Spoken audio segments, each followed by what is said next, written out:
Coleman fuel is on sale for only $1.66 a gallon.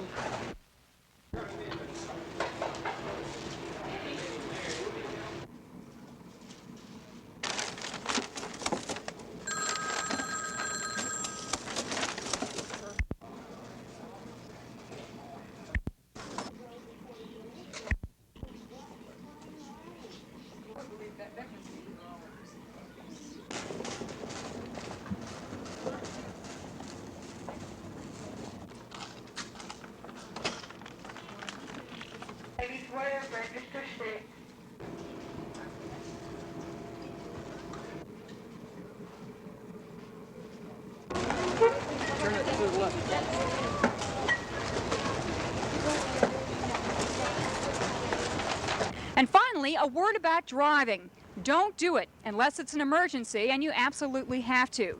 But if you do have to go out and the weather is bad, it might be a good idea to carry a bag of sand with you for icy patches, a first aid kit, and an extra flashlight. Also be sure the tank of your car is completely filled with gas and your tires are in good shape. And one more thing, if you do have to go out, be sure to tell somebody where you're going and when you expect to be back. When the weather is bad, the buddy system counts. Bibi Emmerman, Action News.